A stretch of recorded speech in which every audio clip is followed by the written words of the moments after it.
Hello, listeners!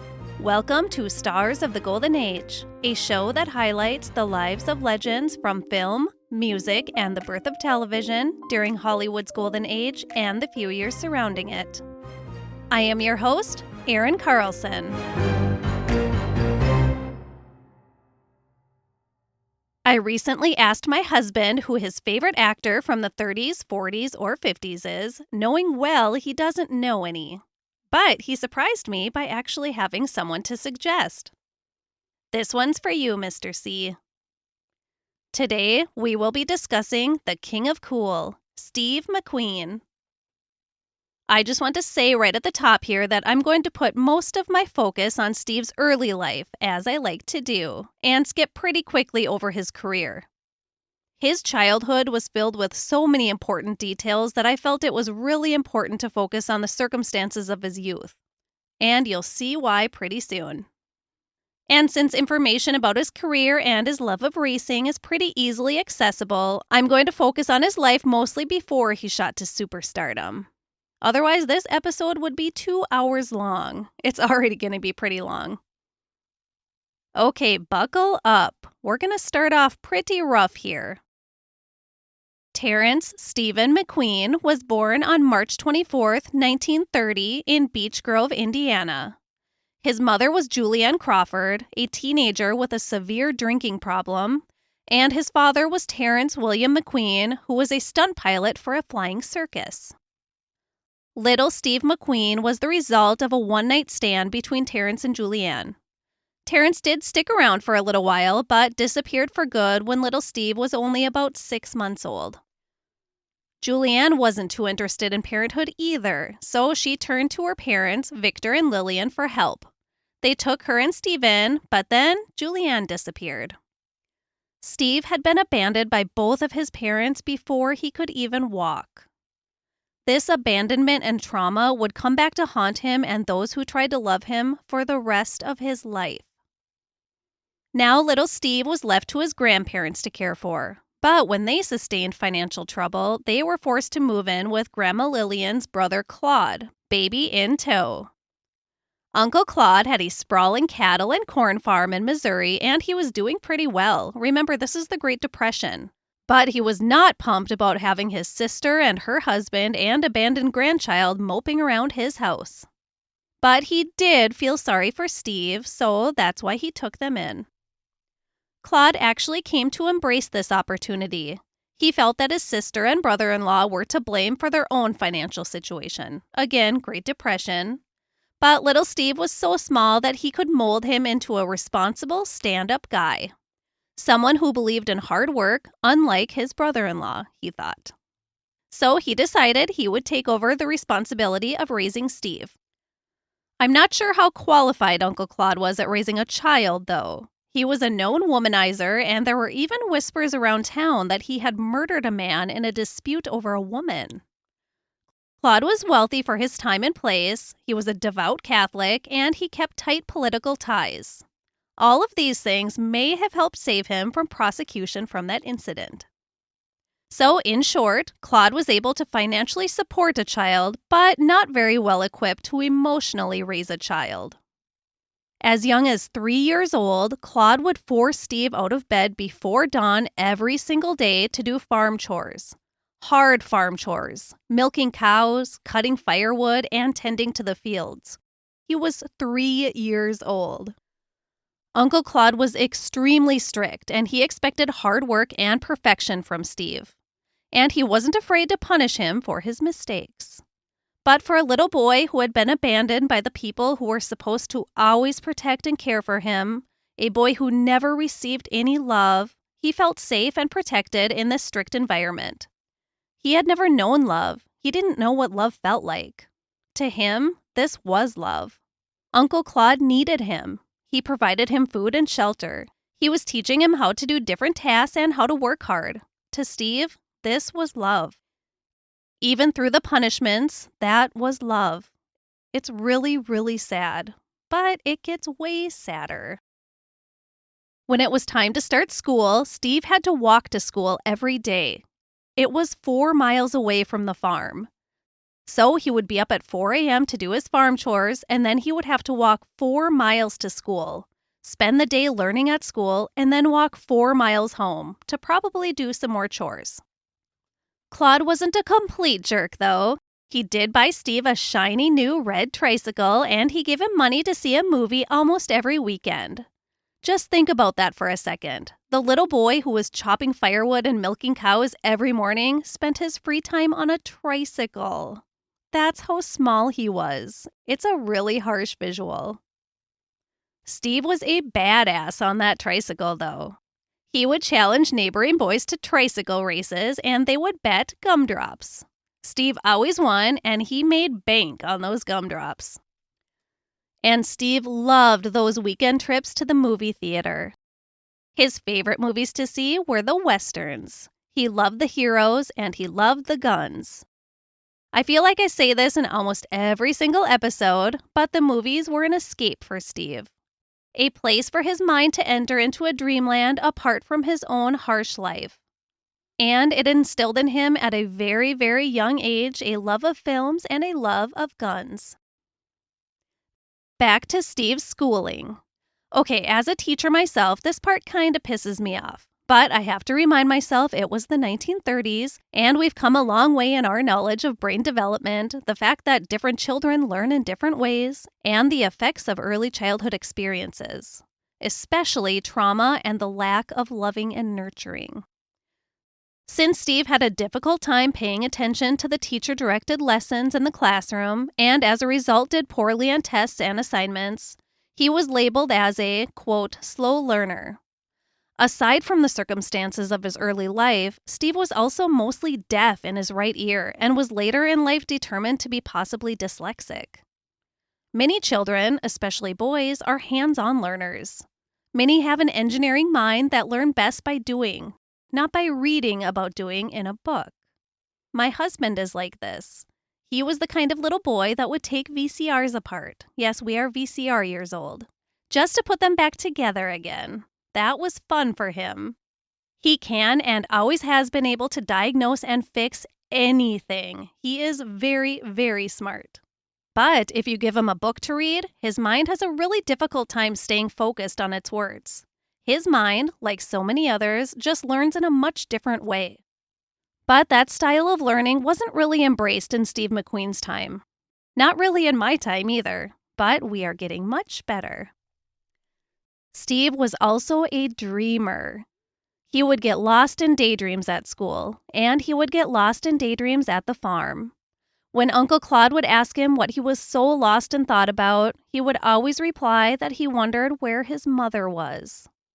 But the topic of Steve's mother was forbidden on the farm. He was never given any answers about who she was or where she was. He didn't even know if she was dead or alive, or if she ever loved him or not. And then one day when Steve was 9 years old, his mother Julianne unexpectedly showed up at the farm and announced that she was taking her son back. And Claude handed him over. Before watching him walk out the door to an uncertain future, Claude gave Steve his gold watch and told him to always remember his Uncle Claude.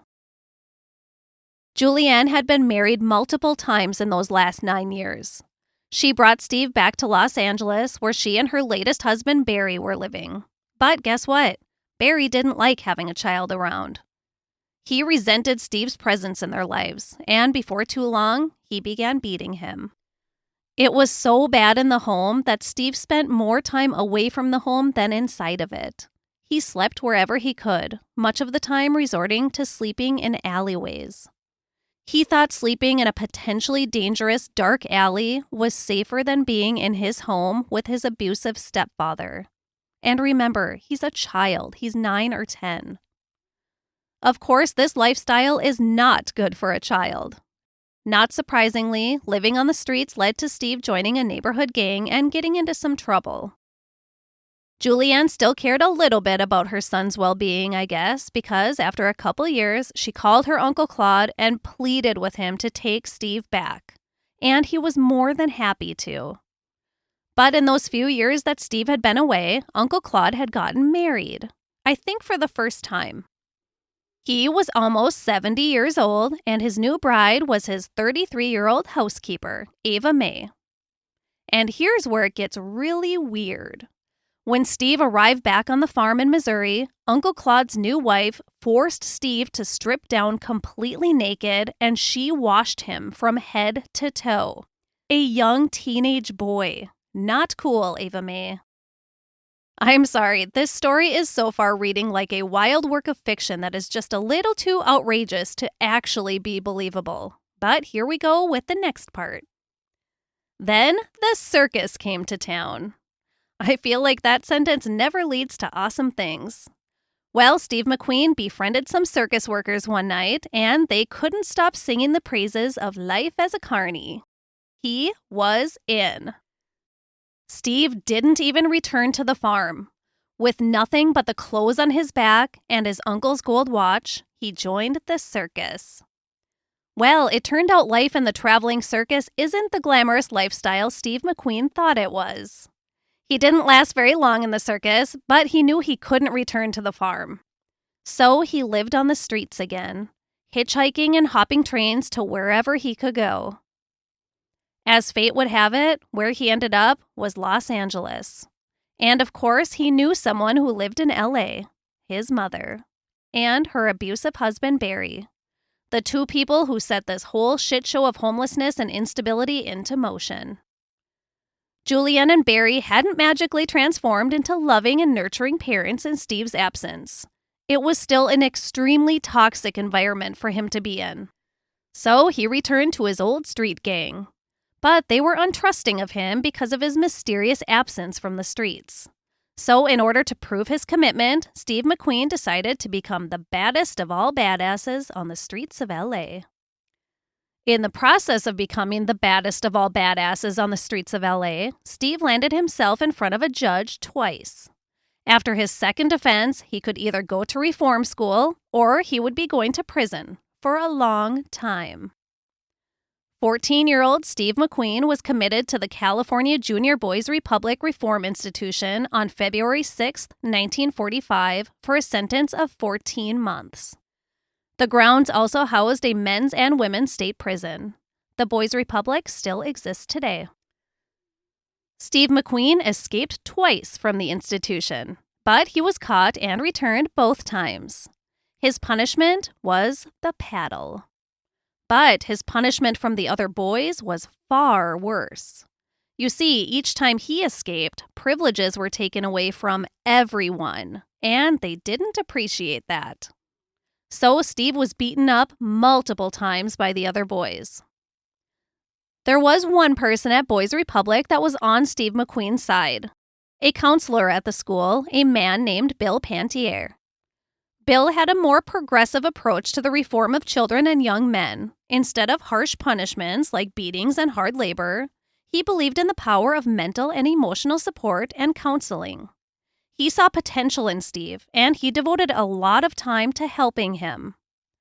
They would spend hours talking, and it didn't take long for Bill to get through to Steve, to get him to understand that he had to turn his life around if he wanted any chance of having a good life.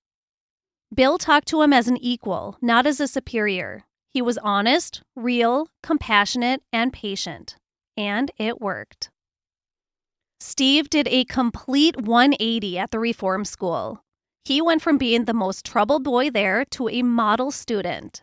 He had perfect behavior and was elected onto the peer council of boys that governed many aspects of the school and its rules. Things were looking up. There was hope and promise for Steve McQueen after all. A life other than the hard street life. Steve had just turned 16 years old when he was released from the Boys Republic in April of 1946. A lot had changed in the short 14 months he was gone. First of all, his abusive stepfather Barry died suddenly from a heart attack. And then his mother moved to New York City and immediately found a new man to shack up with. She couldn't wait in LA for just a few months for her child to come home. She left him all alone with an entire country between them. Steve really, really wanted love from his mother. He deserved love from his mother. Every child does. But Julianne seemed completely incapable of giving that to him. He chased her down in New York City, chasing that love and acceptance. And I assume just simple care since he was still a child. But when Julianne drunkenly picked Steve up from the train station, she informed him that he was not welcome in her small Greenwich Village apartment because she didn't want him to get in the way of her and her new man. But it's okay because she was kind enough to rent him a tiny alcove in a dingy 3-bedroom apartment occupied by complete strangers. An alcove, which is just a pretty word for a small recess in a wall. That's where she expected him to live. God, I hate this woman. This post-reform could and should have been a huge turning point in Steve's life, but his mother is continuously setting him up for failure. While wandering around the streets of New York, kind of hard to get your steps in an alcove, he popped into a bar and made a couple of friends named Tink and Ford. They were merchant marines and told him what a glamorous life it was to sail the world for work and that he should join them. Spoiler alert, it's not glamorous. But they got him signed up by falsifying some documents to reflect him being 18 instead of 16. Steve McQueen boarded a ship the very next day. Steve was assigned the worst of the worst jobs on the ship. He hated it. And then the ship caught on fire and had to dock in the Dominican Republic while the ship was being repaired. But Steve McQueen would not be on the ship when it hit the open seas again. He got off in the Dominican and ran as fast as he could away from that situation. It was the traveling circus all over again. Now he was stranded all alone in a foreign country, but he found a new job pretty quickly. Steve was hired as a towel boy at the most notorious brothel in the Dominican Republic. His blonde hair and blue eyes got him in the door very easily, an exotic look for the country, of course, and the girls all loved him. And you know how when you work at a restaurant, you are sometimes permitted one free meal per shift? Well, Steve McQueen was permitted all the meals he wanted during his shift, if you know what I mean. This gig may sound like a dream job to many 16-year-old boys, but Steve only lasted 2 months before deciding to head back to the States. He landed in Texas and did a few different things there, including being a lumberjack and another stint in the traveling circus. I swear to God all this stuff is true. I know it is all so outrageous. This kid is only 16 at this point, and his story is insane. From Texas, his next stop was South Carolina, where he spent his 17th birthday with a girl he met and fell in teenage love with. I'm not sure how he chose these places. I assume he just stayed where the rails or cars or boats stopped. And then he did something that would make it really difficult to up and leave after a few weeks if he didn't like it, although he would try. He enlisted in the United States Marine Corps. Boot camp was rough, but he made it through. And then on his first weekend pass from the Marine Corps, he met up with that girl from South Carolina, Sue Ann. Only he decided to make it into a 2-week pass, and the military does not react kindly to that kind of behavior. Steve had gone AWOL and was promptly arrested and put into military prison for 41 days. Just like his stint at the reform school, Steve's military career took a 180 after this extremely negative incident. While on a military exercise in the Arctic, he saved the lives of 5 other men when the boat they were on was sinking, and he had just turned 18. The Marine Corps was apparently very impressed with this act of courage because he was put into the honor guard with the assignment of being part of President Harry Truman's protection team. He completed his 3-year enlistment and headed straight back to South Carolina and into the waiting arms of his girlfriend, Sue Ann. Sue Ann was actually a great catch, especially for a young man who came from nothing and had an extremely difficult childhood. Sue Ann's father was wealthy, and he really liked Steve. He wanted him to marry his daughter, and if he did, he would make sure that they were both financially comfortable for the rest of their lives. Almost too good to be true. Considering he loved Sue Ann madly anyways, this was a pretty sweet deal. Anyone would jump at this offer. But for a young man who didn't know what family felt like, or stability, or love, or gratitude, or home, This was just too much to grasp. It frightened him. It scared the shit out of him. So, as he did best, he disappeared into the night without saying goodbye to Sue-Ann or her family. Sue-Ann never saw Steve again. His next landing pad was Washington, D.C., where he worked as a mechanic and a cab driver. He worked until he had enough money to make it back to the magnet whose force seemed too strong to resist, his mother. But guess what? While he had been working his way back to New York City, his mother had vanished. Neighbors told him that she had moved back to California. This woman, I tell ya. Steve couldn't make the cross-country trek, so he found a tiny Greenwich Village apartment and stayed for a while. Steve worked as a mechanic, a postal worker, a dishwasher, and did a little posing for the covers of cheesy detective magazines. We're now in about 1949 or 1950, and Greenwich Village had by this time cemented itself as a bohemian artist community. A variety of artists, writers, and actors called Greenwich Village home. And new acting schools were popping up all over the place to train future television, stage, and movie stars. Well, a fling of Steve's was attending one of these acting schools, and she told Steve that he should enroll. Because he had the smoking hot looks that would land very well on screen, and just maybe he had some acting talent tucked away in there somewhere. And if he was accepted into the acting school, he would be able to utilize the GI Bill and attend at no cost. He was accepted. He later found out that he was part of a pretty prestigious group of aspiring actors and actresses, and he had been chosen from over 3,000 applicants. Steve McQueen later said, "That's when I became a man instead of a boy." The instructor, Sanford Meisner, taught method acting, which includes reaching deep into the emotional self to find and portray raw, real emotion. So that acting isn't pretending, it is coming directly from the soul. Method acting had been around for a while, but Marlon Brando had currently been in the process of making it well known at this time. And boy, did Steve McQueen have some shit to work with. Because of the horrendous circumstances of his short life thus far, he was raw. He bottled up so much emotion, so much rage, so much sadness.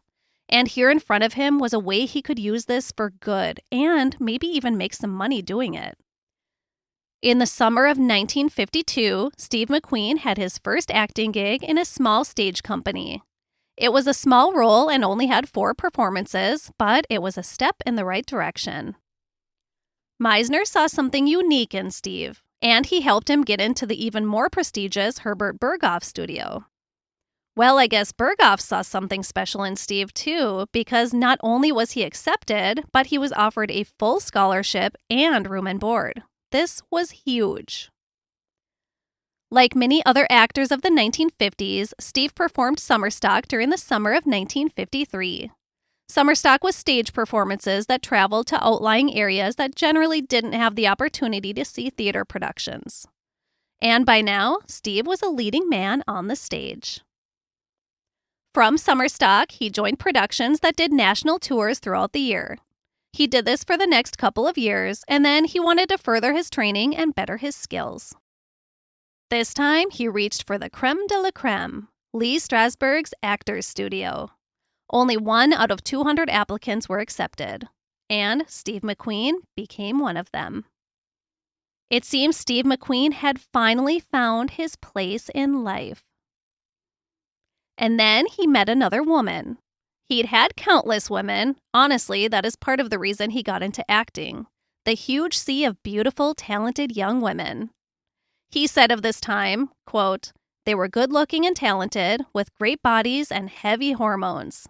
And the bedroom action among them reflected their endless energy, on stage and off," end quote.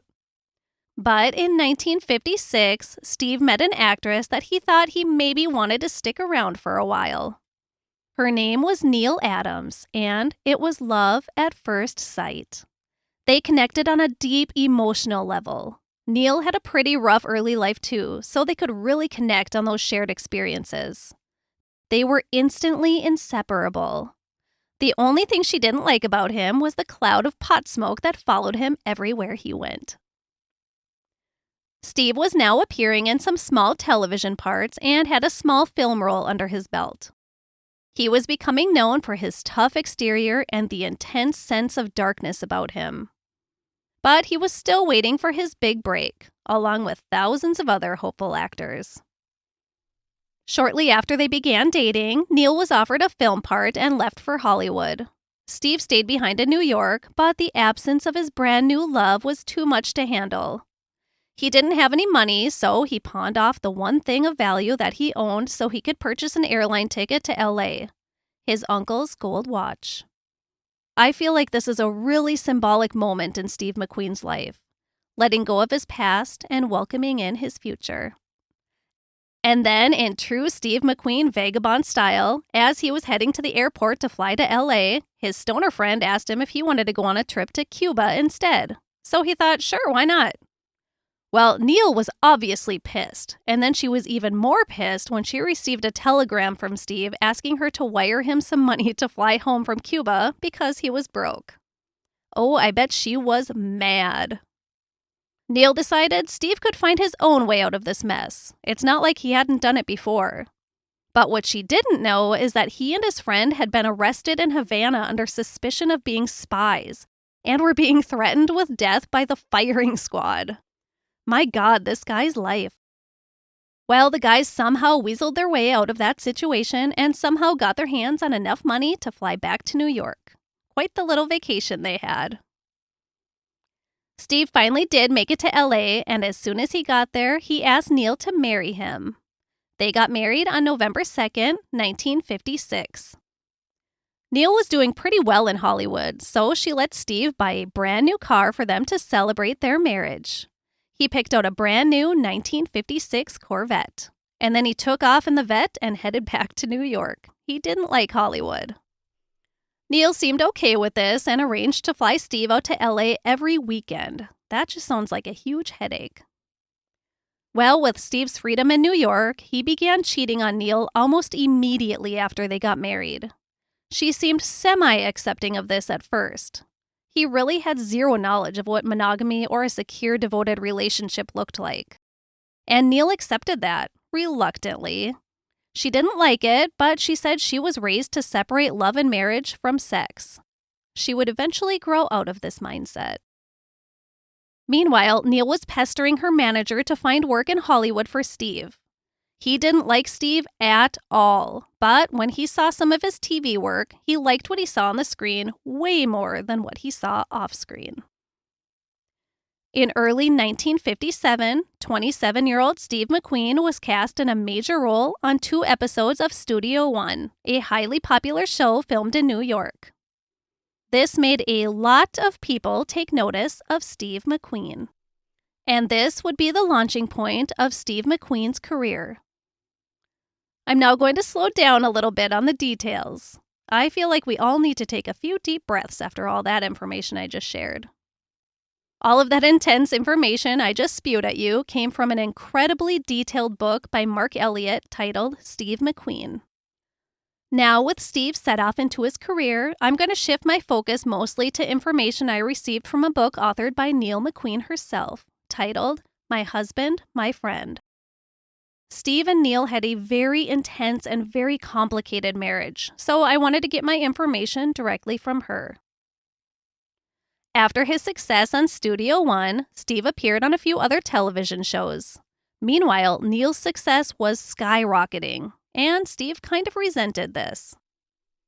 But then came The Blob in 1958. When Steve was presented with this film called The Blob, he thought it was the most ridiculous thing he had ever heard of. Who would want to be in a movie called The Blob?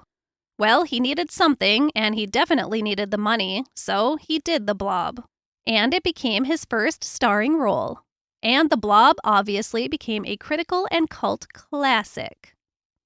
Steve also began the role of Josh Randall in the television series Wanted Dead or Alive that same year, and it would run for a highly successful 3 seasons. And now Steve McQueen, the star, was definitely off and running. He was commonly labeled as America's newest overnight star. Neile and Steve welcomed their first baby on June 5, 1959, a little girl named Terry. And with motherhood, Neile was surprised to learn that her desire to work was now overshadowed with her desire to be with her baby.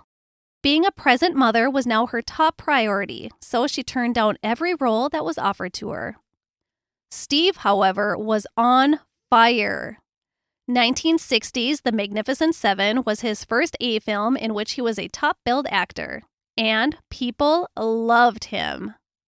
He was predicted by many critics to become a huge, huge star. And the bigger he got, the more difficult and demanding he became on film sets. A writer named Malachi McCoy said of Steve's behavior on sets, quote, "Surging ambition, drive, and determination, a certain selfishness, a measure of arrogance and vanity, all qualities most of us possess but generally manage to keep under control, suddenly surfaced in Steve's personality. Viewed for themselves, such qualities are never likable, even if they are instruments that normally make men successful. But nice guys don't win ball games, and Steve, visions of a bright future opening already before him, seemed determined to win the ball game." End quote. Steve and Neile's second child, Chad, was born on December 28, 1960. The family was now able to buy a second home in Palm Springs and live a life Steve never, ever could have imagined for himself. And for the most part, life was really good for many years. Steve continued to climb the ranks of superstardom in Hollywood. He was now the new king of cool. He and Neile loved each other deeply, had 2 beautiful homes and 2 beautiful children. But then remember how in the early days Neile didn't appreciate Steve's habitual pot smoking? Well, now that he had money, not only was he constantly smoking weed, but he was also dabbling in peyote, LSD, and cocaine. Steve's superstardom also allowed him to have pretty much any woman he wanted at this point, too. The combination of his good looks, his huge success, his cool reputation, and the mysterious darkness streaming ever so slightly from his bright blue eyes was very appealing to women, and I'm sure many men, too. He had many affairs, but Steve also really, really loved having a wife and children. He'd never had a family. He'd had the circus, the merchant marines, the actual marines, the acting troops, but those were temporary families that disappeared from his life as quickly as they'd arrived. Well, he disappeared from them, I guess I should say. But now he had the family he had always wanted for himself as a child. He had the security he'd craved since his mother ripped him away from his uncle's farm. He literally chased his mother down across the country, grasping at the family she should have given him. He had his family now. He just wasn't completely sure how to handle that. A man needs love, or else he becomes a man with half a dream, Steve once told an interviewer. Fame and fortune also afforded Steve McQueen the ability to feed his need for speed. He loved racing. Whenever possible, he would perform his own car and motorcycle stunts in movies. And he participated in several races, car and motorcycle, and took second place in the 12 Hours of Sebring race in 1970. As quoted in the documentary Steve McQueen, Desert Racer, some say he was a racing actor, but maybe he was an acting racer. Steve McQueen was nominated for his first and only Academy Award in 1967 for his leading role in The Sand Pebbles. But while his career was riding high, his marriage to Neile was beginning to show some cracks. And then the cracks deepened, largely a result from that peyote, LSD, and cocaine I mentioned. Steve had his friend and hairstylist, Jay Sebring, living in their home with them now. Jay was a hairstylist to the stars, and his name may sound familiar for another reason, too. I'll get into that in a bit. Jay had been the one to first introduce cocaine to Steve, and his cocaine use was taking over his life. Jay and his damn briefcase. Jay's briefcase with his combs and scissors and the little packets of coke, Neile said in her book. Neile described the period like this, quote, "Suddenly I had a husband with 2 personalities, the self-destructive juvenile delinquent and the responsible and loving husband and father," end quote. The near-constant affairs continued, and Neile just couldn't emotionally handle it anymore. The culmination of everything, the drug use, the changes in his personality, his increasing distance from the family, the affairs, it had all built up to a point where Neile just felt that in order to save herself, that couldn't be her life anymore. Neile detached herself emotionally from her husband. She loved him so much, but she felt helpless. It was heartbreaking and hollow, she said. They ultimately decided to separate. A connection like theirs was hard to just snap in half, though. Now living in separate homes, the marriage lingered much longer than it probably should have, but Neile had her reasons for keeping the marriage going, the children being one of the reasons. Her deep love for him another. He loved her deeply, too. But really, it was beyond repair, and the two officially divorced in March of 1972. What Neile wrote in her memoir was a deep, raw account of how their marriage unfolded. She shared the most intimate details of the most heartbreaking period of her life. What she shares in her book, I felt it deeply when I was reading it. I've never been through anything like that personally, but her account made me physically feel her pain. My body was overtaken by chills and a deep pain in my heart at her words. I actually had to put the book down just to gather myself. It really gives you a sense of just how powerful their love for one another was. And when a love like that is shattered, it feels unsurvivable. All throughout this downward spiral in Steve's private life, some negative things were occurring in his professional life as well. I hadn't mentioned it yet, but Steve McQueen had also started a production company called Solar Productions, and with his personal preoccupations during the late 1960s, the company had bankrupt right under his nose. Neile said, quote, "I've heard it said that men who lose businesses they've created become emotionally incapacitated because so much of their egos are involved in those entities. If so, maybe the events that were soon to follow engendered so much rage in Steve was because his dream empire had collapsed. Coupled with this would be his betrayal by the one person in the world he trusted, me." End quote. The betrayal she speaks of refers to her giving herself to another man. She'd always turned down men who'd tried to seduce her, but this time visions of all of her husband's affairs had come whirling to the surface, and she thought, I deserve this. The rage Neile speaks of refers to her husband putting a gun to her temple upon learning of the sexual encounter. A sexual encounter that occurred while they were separated, and while Steve had been years deep in countless affairs with other women. A violent physical attack followed the gun threat. Cocaine-induced, out-of-control rage.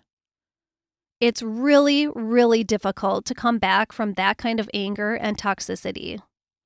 The marriage was over after 17 years. This rage-fueled incident occurred in France during the filming of Le Mans. Before the divorce was final, Steve was paired with the hot new actress on the scene, Ali MacGraw, in the 1972 film The Getaway. Ali was married, but like many other co-stars of the past, that wasn't enough to stop her from giving in to her attraction to Steve McQueen. Ali MacGraw described their romance like this, quote, "It was very, very passionate and dramatic and hurtful and ecstatic. It happened at a time when psychoanalysis and therapy were considered self-indulgent. He had no way to deal with his lifelong pain but to drink. All the pain and loneliness festering inside while his pride kept him from revealing his vulnerability. On the one hand, there was the angry, physically violent authority figure. And on the other hand, there was a gentle, elegant loner. A kind of mysterious genius. The romantic genius with troubled eyes, capable of equal amounts of unpredictable rage and tenderness at a moment's notice." End quote. Within 2 months of his divorce from Neile, Steve proposed to Ali MacGraw. Steve McQueen married Ali MacGraw on July 13, 1973. And then something remarkable happened. Steve and Neile became good friends. Their relationship was able to survive the horrible circumstances of the marriage end, but they had magically been able to shift into a new kind of relationship.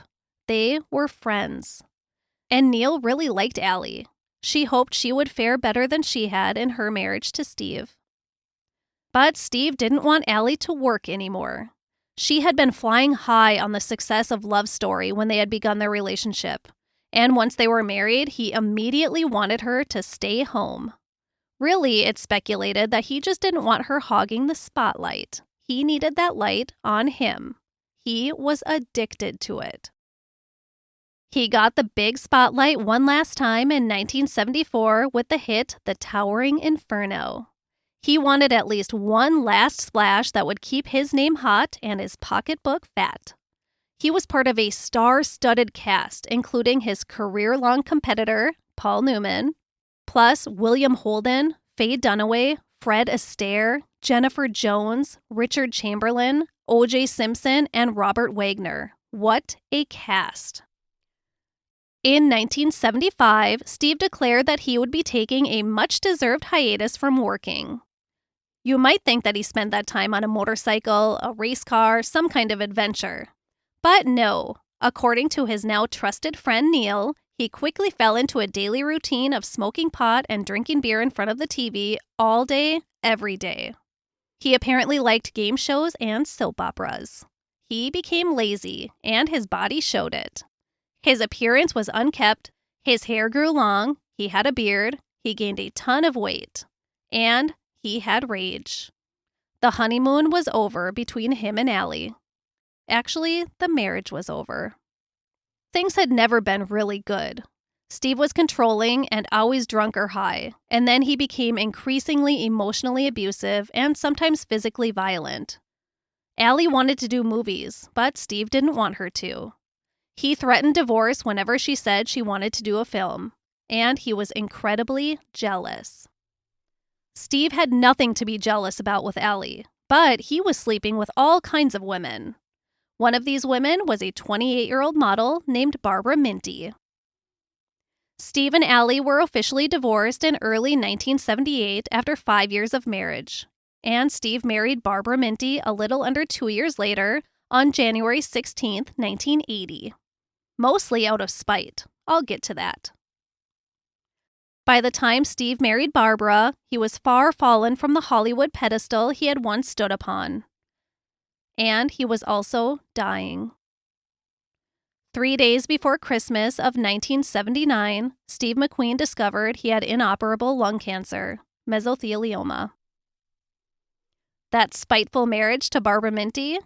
Well, Neile had met a new man named Al, and they were getting married.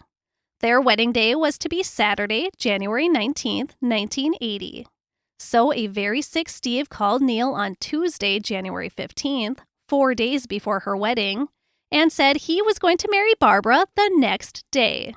Neile couldn't believe it, but then again, she could. He had to sneak a wedding in before hers. All she could do was laugh. Neile recalled a phone conversation between her new husband and her former husband right after their wedding. I'm going to quote directly from Neile's memoir. "Doesn't a man have a right to die any way he wants?" Al thought Steve's attitude and control were profound and noble, and he wanted very much to help this man in any way he could. This man, who was the father of my children and who my now husband knew meant a great deal to me. Al agreed with Steve. Yes, he does have a right to handle it any way he wants, but just supposing, if he knew he was dying and if he had the chance to help influence his children, what would he want done? Steve sighed audibly. This is exactly what had been troubling him. I'm not sure. I think the children will both be okay, but I'm a bit concerned about Chad. I think he'll have tougher problems than Terry. Al tried to ease his mind. I'll watch out for them. I can see they're fine kids, and you're proud of both of them. I am. So there it was. The unspoken had been spoken. It sounds like there was a great mutual admiration there. If Steve had lived for it, I could see them all having a wonderful Bruce Willis, Demi Moore, and Emma Hemming Willis kind of relationship. But they were never given the chance. Steve McQueen died on November 7th, 1980. He had been in Germany for his latest experimental surgery. His 2 children and his new wife Barbara were there in Germany with him. When awoken to be told the devastating news of his passing in the night, Steve's son Chad needed to see his dad to believe he was actually gone. When he entered the room, Steve's eyes were open, and Chad thought, "How blue they are." He closed his father's eyes gently. "And then I felt his hands," Chad said, "and they felt cold. And then I felt his feet. They too were cold. And then, I touched his heart, and his heart was still warm. I was surprised. I leaned over and kissed his heart, and then I said, 'So long, Pop. I love you.'" Steve had tried everything he could, everything his doctors advised, all of the treatment, alternative remedies, radical treatments, experimental surgeries. He tried things in Mexico, the US, and in Germany. But what he needed was a magic that simply didn't exist. Steve McQueen was only 50 years old when he died. He had lived 100 lives, but it still didn't seem like nearly enough. Now it's time to share some other interesting things I learned during my research. Bullet point number 1. Steve's first wife, Neile, the most important person in his life story, is still alive. She is 92 years old, and I have become absolutely obsessed with her after reading her memoir. I had to stop and declare to my husband several times throughout the book, "I just love her so much."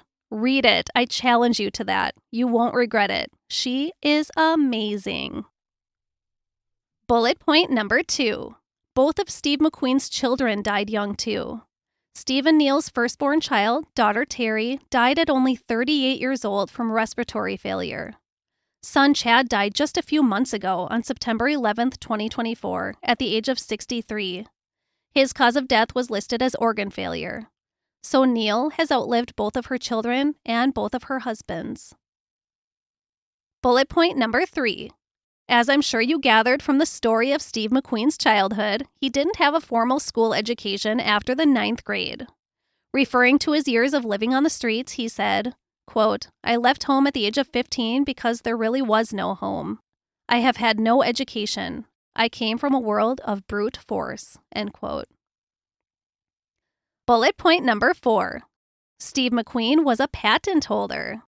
He designed a motorsports bucket seat that was issued a U.S. patent in 1971. Bullet point number 5. Steve McQueen owned at least 100 motorcycles and at least 100 cars, including Porsches, Ferraris, Jaguars, Mustangs, lots of race cars. Bullet point number 6. Steve McQueen, amongst all the other badass things about him, was a licensed pilot. Bullet point number 7. This is kind of interesting. According to IMDB, none other than Steve McQueen was the one who initially came up with the idea of the movie that would much later have 12-year-old me in a tizzy. The Bodyguard. The 1992 classic starring Kevin Costner and Whitney Houston. The movie that debuted one of the most amazingly powerful songs of the 1990s. Whitney Houston's rendition of "I Will Always Love You." Anyways, apparently Steve McQueen had the plot idea in 1976, and it was revived by Kevin Costner in 1992, just in time for preteen me to enjoy it. Kevin Costner regards Steve McQueen as his favorite actor, and the man most influential in his own career as an actor. Bullet point number 8. Okay, seriously, every time I thought there was absolutely no more twists and turns that could possibly occur in the story of Steve McQueen, bam, there's another one. I learned that Steve McQueen was supposed to be at the Polanski home at 10050 Cielo Drive in Los Angeles on the night of August 9th, 1969. Does any of that I just said sound familiar? Yes, that's right. August 9th, 1969 was the night Charles Manson's dutiful followers began their massacre at Roman Polanski and Sharon Tate's home. The Tate LaBianca murders. One of the victims of the brutal massacre may sound familiar to you from our story today. Jay Sebring. Steve McQueen's good friend, his hairstylist, and coke supplier. Steve McQueen was supposed to accompany Jay to the Tate Polanski home that evening, but he chose a tryst with a woman instead. One of the rare cases where cheating on your spouse saves your life. In conclusion, wow, what a story. A little ways into reading Marc Eliot's book, I had to stop and make sure it wasn't a fiction book.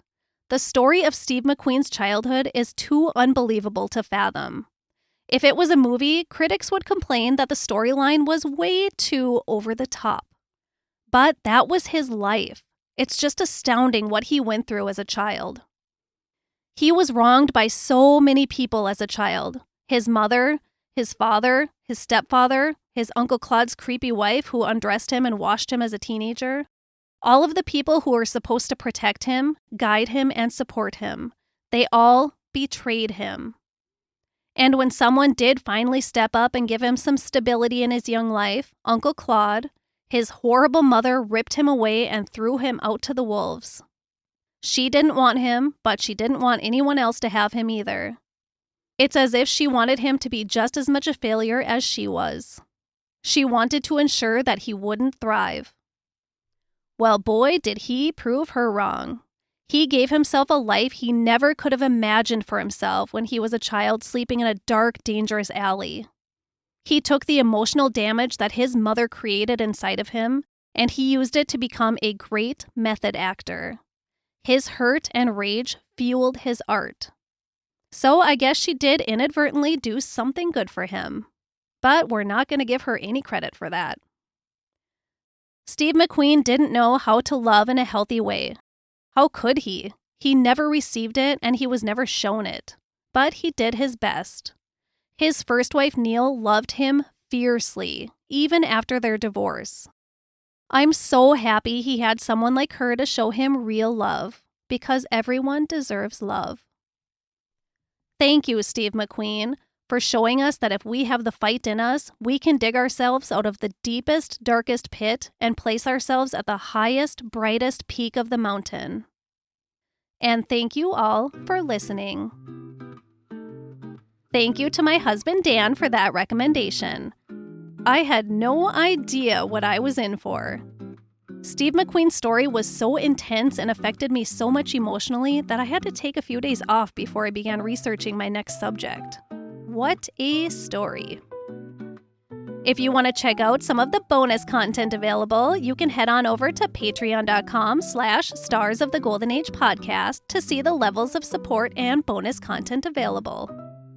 I have some really, really fun bonus episode ideas, and those will only be available to Patreon members, or you can also subscribe to the monthly bonus episodes on Spotify or Apple Podcasts as well.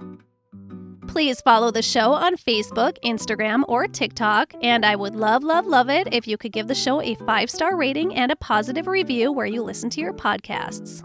Thanks, guys. My primary sources for this episode were 2 fantastic books. The first one was titled Steve McQueen by Marc Eliot, and the second was My Husband, My Friend by Neile McQueen-Toffel, my new favorite person. A biography titled Steve McQueen, Desert Racer, The Los Angeles Times, HistoricRacing.com, and my personal king of cool, IMDB.